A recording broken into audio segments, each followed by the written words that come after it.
Ya, selamat siang Tribuners. Kembali lagi bersama saya Kinan Aulia. Tentu saja saat ini Anda sedang menyaksikan program Live Report on the Spot edisi Rabu 5 Januari 2022. Dan siang ini kami akan menyajikan informasi menarik dan berita faktual yang akan dilaporkan secara langsung oleh reporter Tribun Timur dari berbagai daerah. Berikut liputannya. Berita pertama datang dari Toraja Utara, di mana warga di Olon, Tanah Toraja, arungi sungai gotong orang sakit. Sejumlah warga nekat menerobos derasnya air sungai sambil menggotong seorang kakek yang sakit. Peristiwa ini terjadi di Olon, Lembang, Desa Bau, Kecamatan Bonga Karadeng, Kabupaten Tanah Toraja pada Sabtu 1 Januari 2022 lalu. Nampak kakek yang sakit tersebut digotong oleh 7 orang pria. Mereka menggunakan sarung yang dililitkan di 2 potongan bambu. Mereka tampak berusaha mengarungi derasnya air sungai, belum lagi kedalaman air sungai yang setinggi dada orang dewasa. Untuk informasi lebih lengkapnya, kita sudah terhubung bersama dengan rekan Tommy Paseru. Halo, selamat siang rekan Tommy. Selamat siang, Kinan. Ya, bisa Anda jelaskan apa penyebab warga terpaksa melewati sungai menggotong orang sakit tersebut? Baik, jadi hal tersebut terpaksa dilakukan oleh warga, yakni menggotong seorang kakek yang sakit mengarungi derasnya air sungai karena di kampung tersebut Any belum problem? ada fasilitas jembatan yang memadai, sehingga ketika ada orang yang sakit dan hendak dibawa ke puskesmas yang berada di desa tetangga, warga terpaksa menggotong kemudian dibawa ke puskesmas. Selain karena kurangnya infrastruktur, uh, fasilitas kesehatan berupa ambulans juga belum ada di kampung tersebut, sehingga warga ketika ada yang sakit hanya menggunakan alat seadanya. Belum lagi dari segi infrastruktur jembatan, jadi akses menuju desa tetangga tersebut masih sulit, di mana warga setelah menyeberangi sungai harus berjalan lagi sekitar 2 sampai 3 jam hingga tiba di puskesmas di desa tetangga. Seperti itu, Kinan. Ya, sejak kapan hal tersebut dilakukan oleh para warga? Iya, jadi hal ini sudah lama dilakukan oleh warga setempat, di mana selain ketika membawa orang sakit, menyeberangi sungai sudah menjadi kebiasaan oleh warga, di mana salah satunya ketika akan membawa atau menjual hasil panen mereka dari kebun yang berada di pinggir sungai. Jadi menyeberangi sungai ini sudah menjadi hal kebiasaan warga di Kampung Olon, Kinan. Ya, baik. Bagaimana upaya pemerintah Kabupaten Tanah Toraja dalam membangun infrastruktur di Olon, khususnya bagian di jembatan itu sendiri? Silakan rekan Tommy. Uh, Baik, jadi pemerintah Kabupaten Tanah Toraja khususnya untuk dalam membangun infrastruktur di Olon ini, salah satunya pembangunan jembatan, telah masuk dalam perencanaan untuk pembangunan. Namun tadi kami mengkonfirmasi Bupati Tanah Toraja Teofilus Sarorerung bahwa untuk tahun ini kemungkinan besar belum bisa untuk pembangunan jembatan itu karena memang anggaran tahun ini masih terbatas. Meski begitu, pihak Pemkab Tanah Toraja juga telah berkoordinasi dengan pemerintah Provinsi Sulawesi Selatan. Namun lagi terkendala pada anggaran, di mana Bupati menjelaskan bahwa di pemerintah Provinsi Sulawesi Selatan maksud saya masih terfokus untuk anggaran dana COVID-19. Namun Bupati menargetkan untuk pembangunan jembatan yang bisa diakses oleh kendaraan khususnya ditargetkan akan dibangun pada tahun 2023 mendatang. Seperti itu, Kin. Baik, rekan Tommy Pasero untuk informasi yang telah Anda sampaikan. Selanjutnya kita akan menyaksikan hasil wawancara langsung yang telah dihimpun oleh reporter Tribun Timur bersama dengan Bupati Tanah Toraja, Bapak Teofilus Alorerung. Berikut liputannya. Di daerah-daerah yang terpencil ini, karena infrastruktur kesehatan kita baru sampai di tingkat kecamatan. Nah ini sebenarnya kecamatan itu bisa melayani ke sana, hanya memang koordinasi yang memang mungkin tidak berjalan sehingga karena di situ di Olom ini kan sungainya lebar-lebar. Hanya satu jembatan yang menghubungkan dengan jembatan gantung yang ke seberang itu. Nah, itu yang menyebabkan itu masyarakat mengambil jalan praktis lewat sungai. Mengenai infrastruktur, Pak Bupati, warga juga menyarankan bahwa Pemda membangunkan jembatan untuk mereka kan ke kecamatan ini, warga Olom ke kecamatan itu sampai 2-3 jam itu baru sampai ke kecamatan. Iya, memang mereka, ini menjadi tantangan itu kan jembatan itu puluhan miliar itu bisa. Kira-kira sudah direncanakan memang? Iya, dalam perencanaan, tetapi ini kan dana kita tahun ini sangat terbatas. Untuk Pemprov mungkin Pak Bupati bisa diusulkan ke Pemprov karena ini Olom kan. Ya kita sudah ajukan, tapi Pemprov juga ini kan masih terkendala dengan masalah dana COVID ini apa segala macam. Mudah-mudahan 2023 bisa dilakukan. Saya sudah bicarakan dengan Pak PLT Gubernur kemarin. Nah, bahkan ya usulannya juga sudah masuk. Oh gitu ya Pak Bupati. Sudah masuk. Pak Bupati. Ya, itulah tadi hasil wawancara bersama dengan Bapak Bupati Tanah Toraja, Bapak Theophilus Alorerung, dan terima kasih rekan Tobi Paseru yang melaporkan langsung dari Tanah Toraja untuk laporan Anda dan selamat bertugas kembali.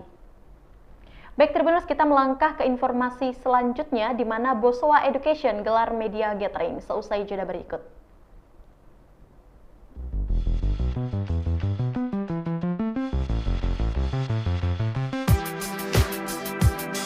Jalan-jalan ke pantai, atau menaiki puncak gunung, melihat dataran indah, dan membayangkan lukisan alam Tuhan yang menakjubkan akan tersaji dalam sebuah liputan menarik juga eksklusif.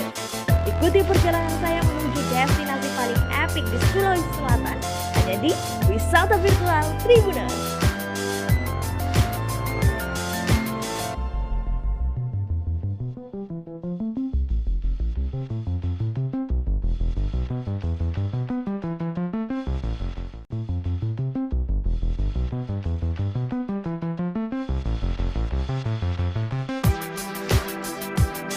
Jalan-jalan ke pantai, atau menaiki puncak gunung, melihat dataran indah, dan membayangkan lukisan alam Tuhan yang menakjubkan akan tersaji dalam sebuah liputan menarik juga eksklusif. Ikuti perjalanan saya menuju destinasi paling epik di Sulawesi Selatan, hanya di Wisata Virtual Tribuners.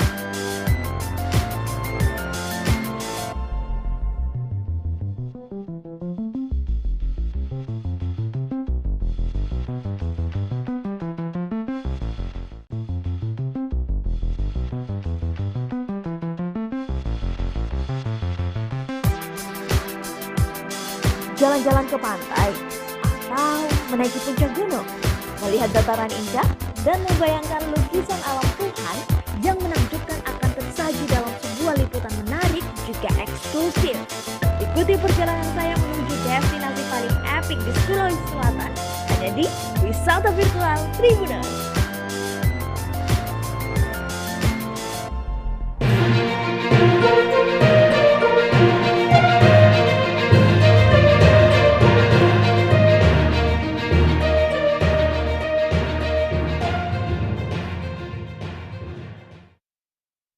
Ya, baik Tribuners, terima kasih Anda masih setia menyaksikan program Live Report on the Spot dan kembali lagi bersama saya Kinan Aulia. Informasi berikutnya datang dari Kota Makassar di mana Bosowa Education gelar media gathering.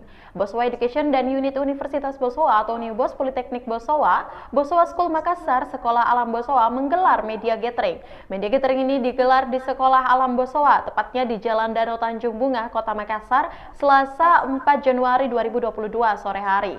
Kegiatan ini diikuti oleh puluhan media, baik itu media cetak, online, radio, dan televisi. Untuk informasi lebih lengkapnya kita sudah terhubung bersama dengan reporter Rudi Salam. Halo, selamat siang rekan Rudi.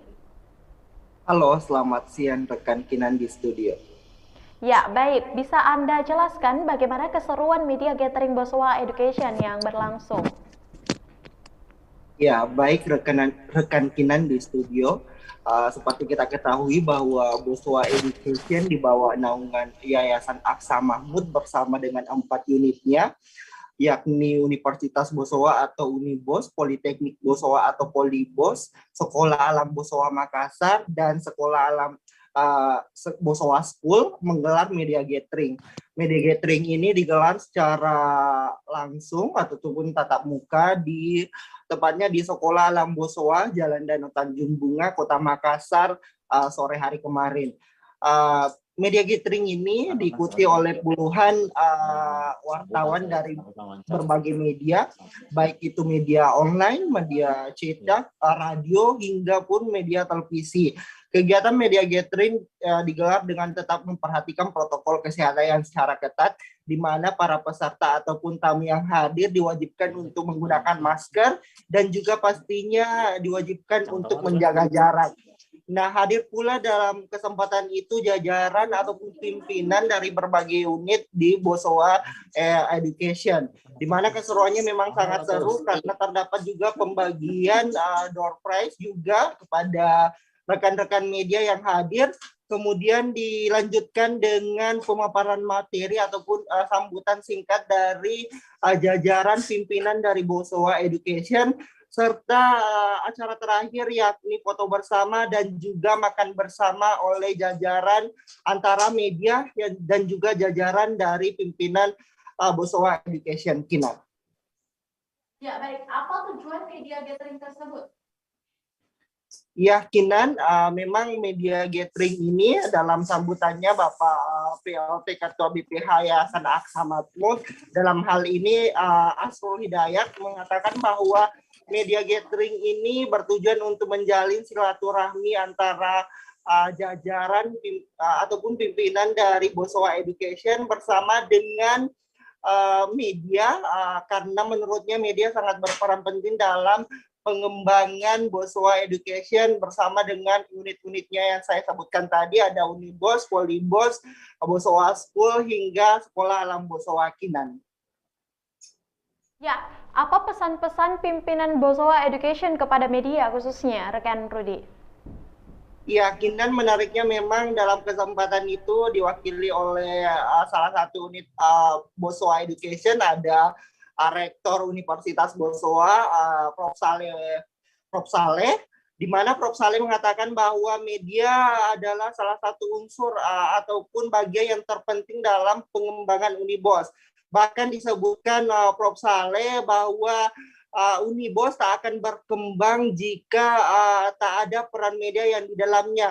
Sehingga di awal kepemimpinannya itu Prof. Saleh langsung membentuk tim humas untuk kemudian berkomunikasi dengan media untuk menyebarkan informasi yang berkaitan dengan program kerja ataupun peristiwa-peristiwa yang ada di Universitas Bosowa. Prof. Saleh pun mengharapkan ke depannya media terus memberitakan hal-hal positif untuk pembangunan dunia pendidikan pastinya, dan juga informasi-informasi yang berkaitan dengan Unibos beserta dengan unit-unit yang ada di dalamnya yang mencakup Bosowa Education. Kinan. Ya, baik rekan Rudi, salam untuk informasi yang telah Anda sampaikan. Selanjutnya Tribuners, kita akan menyaksikan hasil wawancara, yaitu berupa sambutan yang disampaikan oleh PLT Ketua BPH Yayasan Bapak Aqsa Mahmud dan Asrul Hidayat. Berikut liputannya. SMP Bosowa School yang ada di Lantai Pasewang dan juga SMA-nya di Jalan Lantai, jadi di belakang Lari. Kemudian di Makassar ini juga kita punya Politeknik Bosowa yang ada di kawasan industri. Kemudian tentunya yang paling besar adalah Universitas Bosowa yang ada di Urip. Kemudian kalau duanya lagi kita punya di Bogor. Jadi kalau di Bogor itu namanya Sekolah Bosowa Bina Insani Bogor. Jadi kalau nanti teman-teman berkesempatan untuk datang ke sana, mampir saja. Jadi kalau alamatnya itu di Jalan Tanah Sereal. Jadi kalau juga kehadiran teman-teman semua bisa menjadi langkah yang berkesinambungan. Kami sadar tentunya kami tidak akan besar tentu tanpa pendampingan dari teman-teman semua. Makanya kami tetap berharap bahwa apa yang kita lakukan selama ini, apa yang telah kita jalani selama ini menjadi langgeng dan tentunya selalu kita tingkatkan. Untuk Yayasan Asa Mahmud sendiri mungkin sebagai pengenalan kepada kita semua, memang kalau di Makassar ini kita punya 4 unit. Jadi sekolah alam ini yang tempat kita kegiatan hari ini sekolah mulai kita mendidik sebenarnya anak usia 3 bulan yang kami sebut sebagai baby house. Ya. Jadi 3 bulan, kemudian kita juga punya kindergarten, artinya playgroup ya untuk usia 3 tahunan, kemudian kita TKA, kemudian juga TKB. Nah itu kalau biasanya kita ruang pembelajaran kita itu yang di gedung. Nah kemudian kalau yang di konsep rumah panggung dan alam ini buat SD-nya, jadi kelas 1 sampai kelas 6.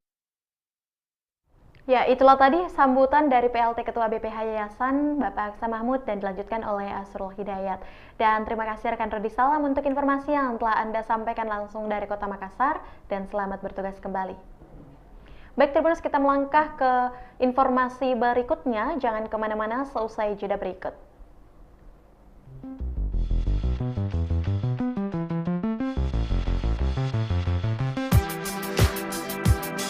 Jalan-jalan ke pantai atau menaiki puncak gunung, melihat dataran indah dan membayangkan lukisan alam Tuhan yang menakjubkan akan tersaji dalam sebuah liputan menarik juga eksklusif. Ikuti perjalanan saya menuju destinasi paling epik di Sulawesi Selatan, hanya di Wisata Virtual Tribuners.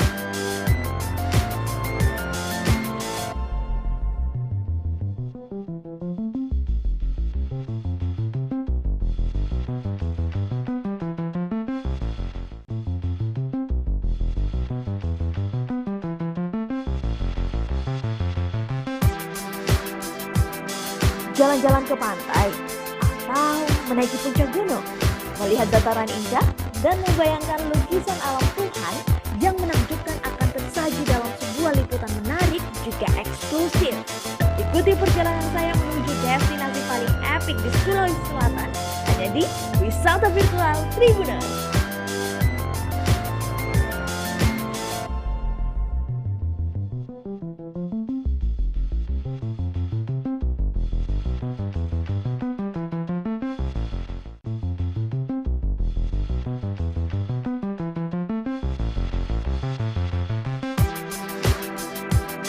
Jalan-jalan ke pantai atau menaiki puncak gunung, melihat dataran indah dan membayangkan lukisan alam Tuhan yang menakjubkan akan tersaji dalam sebuah liputan menarik juga eksklusif.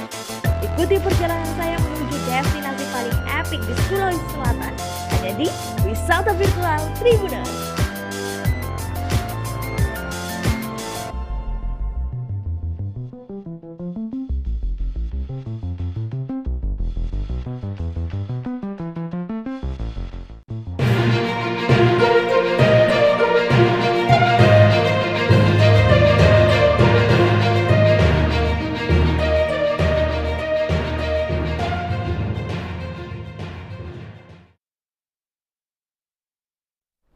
Ya, terima kasih Tribuners, Anda masih menyaksikan program Live Report on the Spot, dan tentu saja kembali lagi bersama saya Kinan Aulia.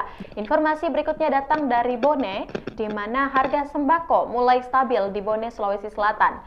Harga sembako di Kabupaten Bone, Sulawesi Selatan mulai stabil pasca pergantian tahun. Harga sejumlah komoditas perlahan turun saat menjelang akhir tahun 2021.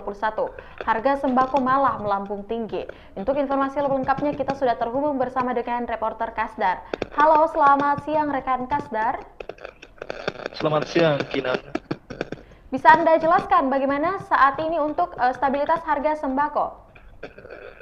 Baik, terima kasih atas kesempatannya. Baik, untuk saat ini harga sembako di Kabupaten Bone perlahan mulai turun ataupun stabil ya, dari harga yang cukup melambung tinggi di penghujung tahun 2021 atau pada bulan Desember tahun 2021. Ya, untuk saat ini harga sembako dan khususnya komoditas cabai merah cabai rawit ya, harga Rp60.000 dari harga Rp80.000 per kilogram pada akhir tahun 2021 kemarin. Begitu rekan Tina. Komoditas apa saja yang melonjak rekan Kasdar? Baik, adapun komoditas yang cukup signifikan kenaikan harganya diantaranya adalah cabai rawit merah yang mencapai Rp80.000 per kilogramnya.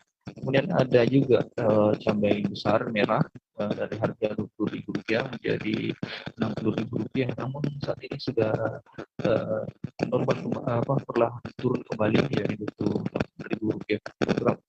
Begitupun dengan cabai keriting dari harga Rp30.000 melonjak menjadi Rp60.000 pada saat akhir tahun atau bulan Desember 2021 dan saat ini sudah kembali normal pada harga Rp25.000 per kilogram. Begitu rekan Kinan. Ya baik, apa yang menyebabkan harga sembako sampai melonjak?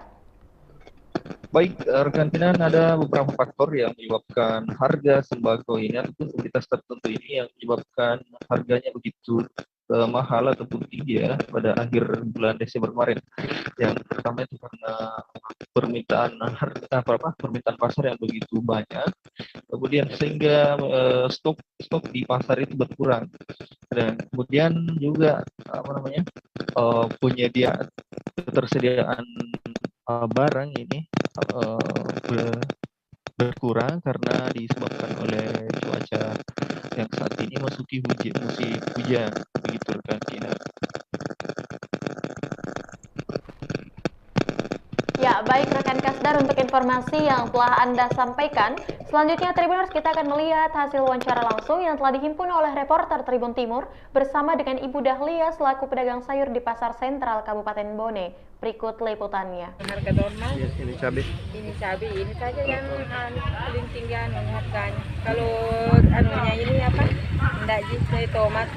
Harga cabai itu sebelumnya harga berapa Bu normalnya dulu? Dulu 25 1 kilo, 30 gitu saja. Tapi naik setelah bulan-bulan berapa itu Bu naik? Bulan 11 deh. Iya. Tapi puncak-puncaknya pas bulan 12. Iya, bulan 12. Iya, puncaknya begitu. Bulan 12 begitu puncaknya naik cabai rawit. Iya. Itu harganya naik menjadi berapa? 80, 85 begitu. Iya. Tapi sekarang sudah mulai mulai turun. Sekarang sudah mulai ada 60, ada 50. Iya. Akhir tahun itu atau tahun baru itu akan normal kembali pada bulan-bulan berapa itu Bu? Jadi orang lihat dari anunya saja deh, kalau kurang kesang. Oh tergantung tergantung persediaan dari di barang saja. Oh, iya. Kalau masih kurang itu cabai itu. Terus tergantung permintaan pasar juga di. Kalau banyak berarti mahal kayak gitu. Iya. Oh iya, siap. Terus cabai rawit apa lagi Bu yang cabai besar? Kalau ini 28 enggak jadi. Enggak jadi? Iya, kalau ini. Tapi pernah juga tapi sebentar saja ini tidak lama gini. Cabai besar. Cabai besar pernah juga tapi tidak lama. Di bulan Desember juga? Iya. Yang cabai keriting? Cabai keriting 35. Kalau ke cabai keriting. Harganya memang berapa biasanya? Memang begitu juga memang Harganya memang segitu deh, 35. Kalau cabai keriting. Kalau ini besar? 25 begitulah. Kalau ini berapa? 30? Ini 28. 28 per kilo. Per kilo. Ya, itulah tadi hasil wawancara bersama dengan Ibu Dahlia selaku pedagang sayur di Pasar Sentral Kabupaten Bone. Dan terima kasih rekan Kasdar yang langsung melaporkan dari Bone untuk informasi Anda dan selamat bertugas kembali. Baik Tribuners, kita melangkah ke informasi berikutnya seusai jeda berikut.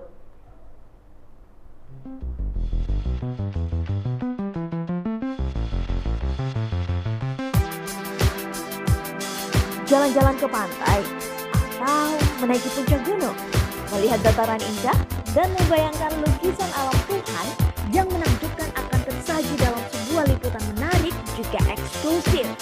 Ikuti perjalanan saya menuju destinasi paling epik di Sulawesi Selatan, hanya di Wisata Virtual Tribuners.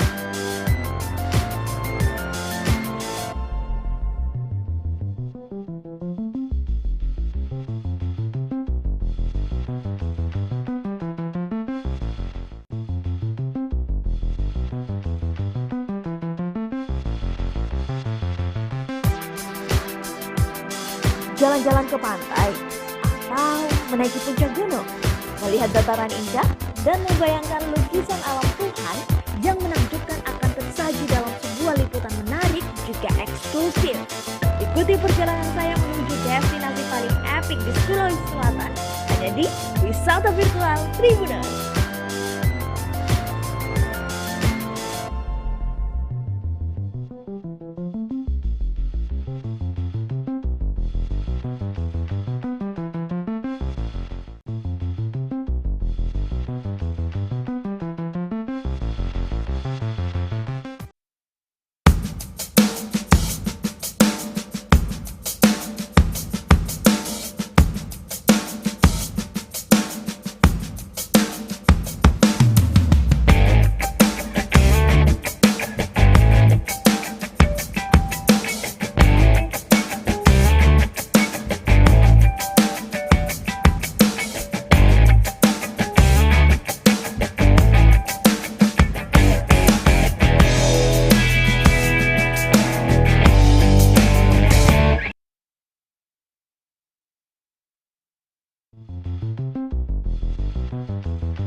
Jalan-jalan ke pantai, atau menaiki puncak gunung, melihat dataran indah, dan membayangkan lukisan alam Tuhan yang menakjubkan akan tersaji dalam sebuah liputan menarik juga eksklusif.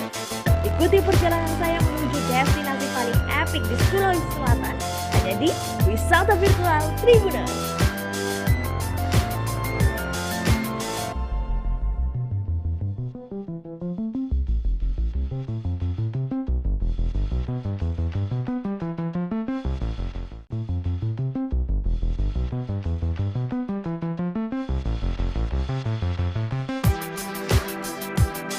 Jalan-jalan ke pantai, atau menaiki puncak gunung, melihat dataran indah, dan membayangkan lukisan alam Tuhan yang menakjubkan akan tersaji dalam sebuah liputan menarik juga eksklusif.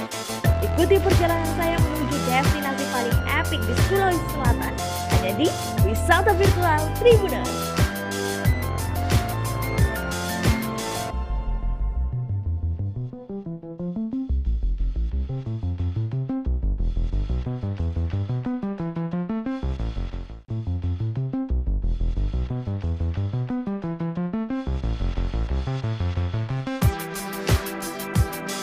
Jalan-jalan ke pantai, atau menaiki puncak gunung, melihat dataran indah, dan membayangkan lukisan alam Tuhan yang menakjubkan akan tersaji dalam sebuah liputan menarik juga eksklusif.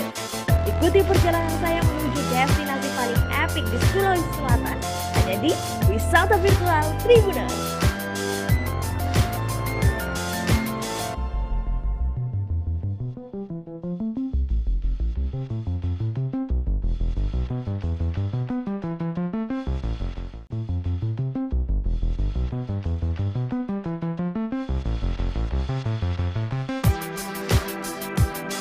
Jalan-jalan ke pantai, atau menaiki puncak gunung, melihat dataran indah, dan membayangkan lukisan alam Tuhan yang menakjubkan akan tersaji dalam sebuah liputan menarik juga eksklusif. Ikuti perjalanan saya menuju destinasi paling epik di Sulawesi Selatan, hanya di Wisata Virtual Tribuners.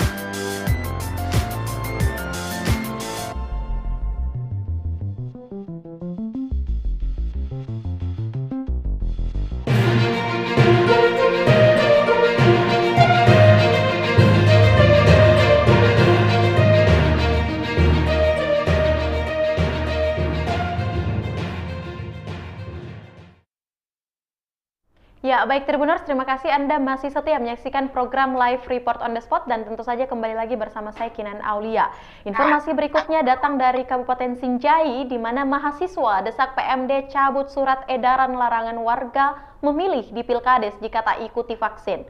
Mahasiswa mendesak mahasiswa Dinas Pemberdayaan Masyarakat Desa segera mencabut surat edaran larangan warga memilih di Pilkades jika tidak ikut vaksin COVID-19. Mahasiswa menyayangkan surat itu karena akan membatasi ruang demokrasi warga calon pemilih jika ada warga yang tidak ikut vaksin. Selain itu, kebijakan itu juga rawan di masyarakat dengan penyelenggara di tingkat bawah jika ini tidak ada solusinya sebelum Pilkades serentak pada Maret mendatang. Untuk informasi lebih lengkapnya kita sudah terhubung bersama dengan rekan Syamsul Bahri. Halo, selamat siang rekan Syamsul.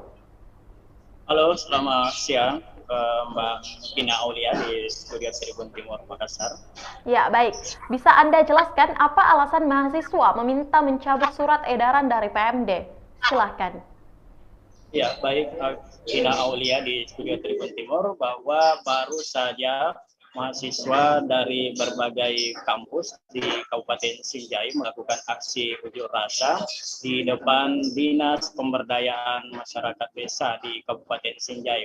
Mereka memprotes kebijakan dari pihak PMD, Dinas Pemberdayaan Masyarakat Kabupaten Sinjai, karena baru-baru ini mengeluarkan surat edaran kepada pihak penyelenggara atau panitia di masing-masing desa.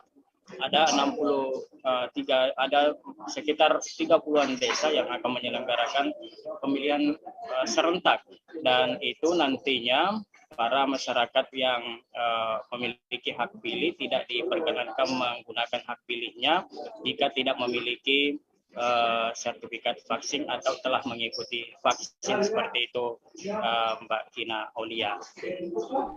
Ya, baik. Kapan digelar Pilkades dan berapa jumlah desa yang gelar pemilihan?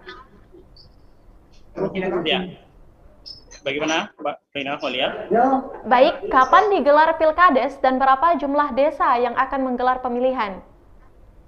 Ya, rencana pemerintah Kabupaten Sinjai akan menggelar pemilihan kepala desa secara serentak pada 17 Maret yang akan datang. Jadi tinggal menghitung beberapa 1 bulan lebih lagi. Sosialisasi ini digiatkan oleh pihak pemberdayaan masyarakat desa di Kabupaten Sinjai, dan itu akan diikuti sekitar kurang lebih dari 40-an desa yang akan menyelenggarakan pemilihan kepala desa.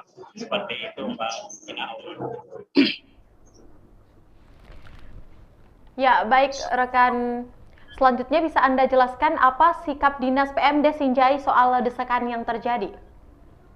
Ya, kurang lebih tadi berlangsung sekitar 2 jam aksi unjuk rasa dilakukan oleh mahasiswa yang terus mendesak pihak pemerintah desa, pemberdayaan masyarakat desa untuk segera bersikap terhadap kebijakan itu.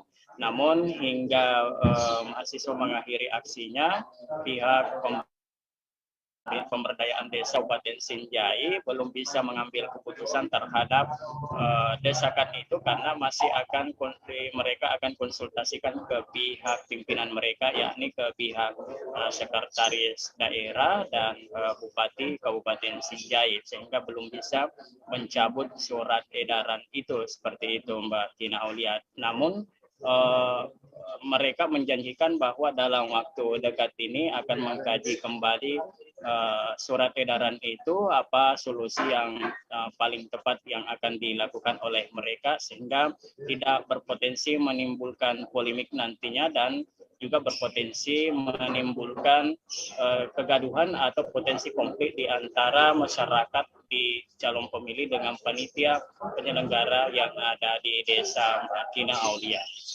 Ya, baik rekan Syamsul Bahri, untuk laporan Anda, selanjutnya Tribuners kita akan menyaksikan hasil wawancara yang telah dihimpun oleh reporter Tribun Timur bersama dengan Kepala Dinas Pemberdayaan Masyarakat Desa, ada Bapak Andi Haryani Rashid. Berikut liputannya.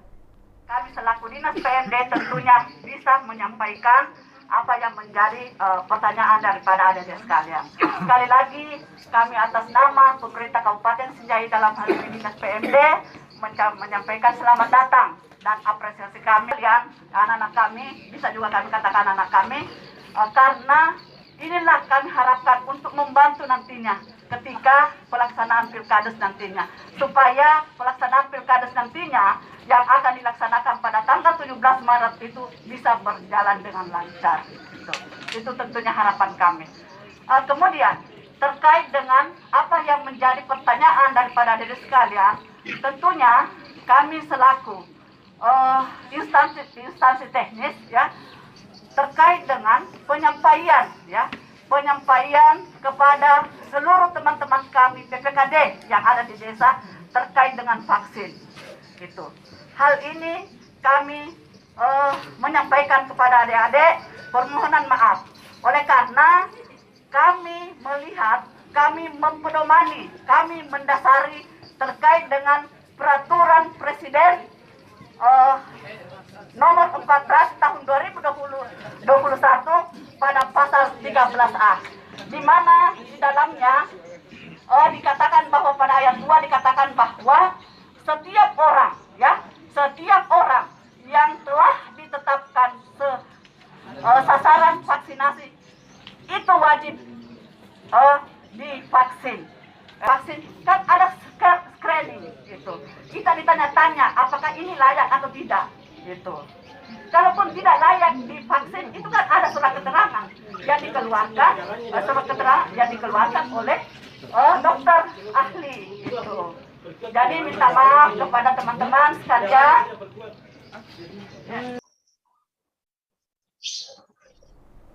Ya, itulah tadi hasil wawancara bersama dengan Kepala Dinas Pemberdayaan Masyarakat Desa ada Ibu Adi Haryadi Rashid. Dan terima kasih rekan Syamsul Bari yang melaporkan langsung dari Kabupaten Sinjai untuk informasi Anda dan selamat bertugas kembali. Ya, baik Tribuners, informasi tadi menutup perjumpaan kita pada siang hari ini. Jangan lupa untuk terus menyaksikan program Live Report on the Spot setiap harinya pukul 14.00 hanya di kanal YouTube dan Facebook Tribun Timur. Dan saya juga mengingatkan kepada seluruh Tribuners untuk selalu menjaga protokol kesehatan dan jangan lupa untuk melakukan vaksinasi. Saya Kinan Aulia, mewakili kru yang bekerja pamit. Terima kasih dan sampai jumpa.